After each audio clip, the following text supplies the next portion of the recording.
Welcome to Weekly Digest, where we highlight the works of ministers of government as they push the administration's development agenda. Students from far-flung communities in Region 3 will no longer have to travel back and forth to school, as 2 dormitories have been commissioned at Lenora Secondary School. Children who before today could not get a secondary education or had to go to Bartica or Aurora or Regina, some can now come here, which is easier for them and their parents. A lot of parents were reluctant to send their children so far. To modernize the education sector with the infusion of technology, students of Stewartville Secondary School in Region 3 are now benefiting from the $7 million state-of-the-art smart classroom. But we could have that expert stay in their village, in front of their smart classroom, and teach you right here in your smart classroom, where you get to ask questions and you get to interact as though the person was here. With the aim of ensuring students are comfortably accommodated, the new Avril Crawford block at St. Winifred's Secondary School, Georgetown, was officially commissioned. It is accommodating 140 students. When we tell you we love you, you see a block going up to house you. You see textbooks coming in your hands. You see grants coming to your schools. The Amerindian village of Apothecary in Region 9 has so far received $15 million from the Carbon Credits Fund. This is the village's reward for maintaining its forest cover, an incentive from the Extended Low Carbon Development Strategy LCDS 2030. The money is to be used for economic projects that will benefit the entire village. And I want to say to you that the carbon credit sale and the money that you're getting from the LCDS program is not a replacement for anything else. It is going to be added to what you've already been receiving, like the presidential grant, the capital grant, and everything else. Environmental health officers, inspectors, and assistants from the 10 administrative regions received the training in water purification, the use of Della Aqua Kit, and the Environmental Health Manual. This is part of the Environmental Health Symposium. And one of the reasons for that is that as human beings, we are intruding into the habitat of animals. So when we go and cut down the forest and start taking over some of these lands, we are intruding on those habitats. And as we get closer to animals, we are going to see a jump from the diseases that these animals have into the human population. Human beings don't have immunity against many of these viruses. And in some estimates, there are about 10 to the 50th power viruses that exist, many of which we don't even have any classification for. So we are going to see that natural jump from animals into the human population, and therefore we have to be prepared. So one of the things that the ministry has been working on is pandemic preparedness. And pandemic preparedness means that we have to develop the ability to know when things jump from animal population into the human population and to be able to detect them early. Prime Minister Brigadier Retired Mark Phillips has touted government's Information and Communications Technology Master Plan 2030 as a comprehensive agenda that will ensure efficiency and security in the sector. It encompasses our security and technology sectors and covers implementation, monitoring, and evaluation processes. It will address critical issues such as cybercrime, healthcare management, education delivery, and others. Broadcasting entities are being urged to operate in a responsible manner at a high standard. This was expressed by Minister within the Office of the Prime Minister with responsibility for public affairs, Kwame McCoy, during a stakeholders engagement.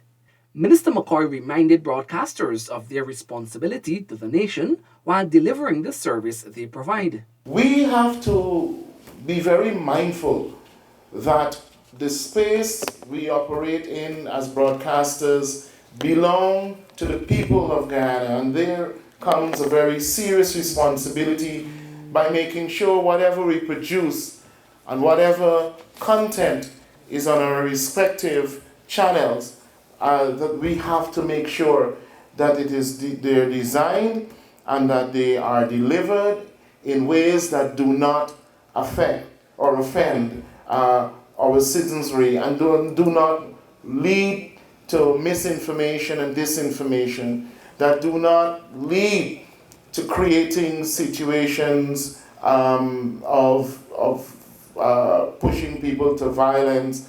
It's not part of hate speech and hate crimes, etc. Information from various government agencies will soon be more centralized. This was disclosed by Minister McCoy as he addressed the participants at a communication refresher training. This is just one part of what we need to do in terms of working with our communication and public relations officers in the respective ministries and agencies of government. And this, you will see from here, we will move into other areas in relation to the professional development, but more so in terms of how we become more strategically integrated into the government communication apparatus. 17 employees from Global Edge, who are members of the Ministry of Health's Joint Workplace Safety and Health Committee, have been presented with occupational safety and health certificates.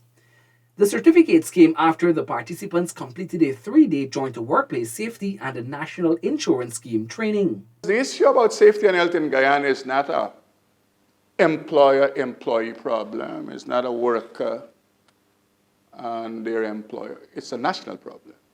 It's a cultural problem. So the change is not for the workplace only. The change is for the nation. The Ministry of Labour's East Coast Demerara office has been declared open by Minister Joseph Hamilton. The $8.4 million office, located at Better Hope Community Centre, East Coast Demerara, will coordinate the ministry's key programs and services. This office is a testament to what we have set out to do, guided by 3 pillars in a re-established ministry. 1, training and retraining of people. 2, the human development aspect of making life more comfortable for people. And 3, of course, the protection of the rights of workers. Minister of Public Works Bishop Juan Edgell has announced that works on the US $260 million new Demerara River Bridge is progressing smoothly, with some 27% of works completed. We want to assure the nation we expect this project in on time and on schedule. A historic step towards guaranteeing water security and universal access to water and sanitation throughout the region was taken when Caribbean ministers in charge of water resources banded together to support the declaration of Georgetown.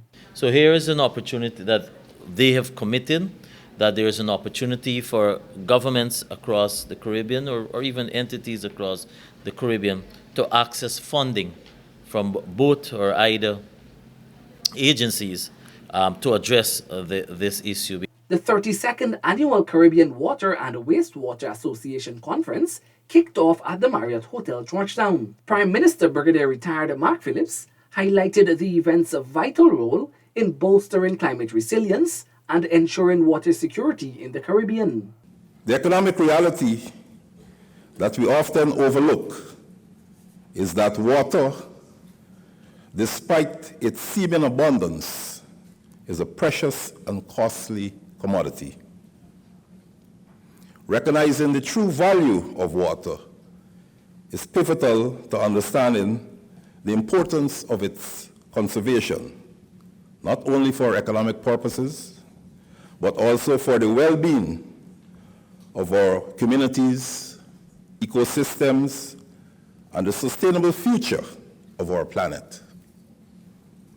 As I said earlier, This conference is timely indeed. Attorney General and Minister of Legal Affairs, Senior Counsel Anil Nandlal, has called for unity among the international community in condemning the actions of the Bolivarian Republic of Venezuela. He made the call at the Interparliamentary Union IPU General Assembly in Luanda, Angola. The Attorney General urged the IPU to demand that Venezuela respect the legal process of the International Court of Justice. The Republic of Venezuela proposes to pass a referendum in that country on the 3rd of December 2023, seeking to annex to Venezuela more than 2/3 of Guyana's sovereign territory.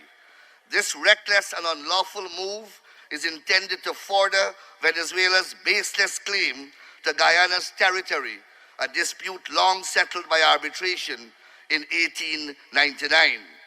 Venezuela perseveres with this illegal conduct despite that this issue is pending between the two states at the International Court of Justice upon the direction of the United Nations Secretary General.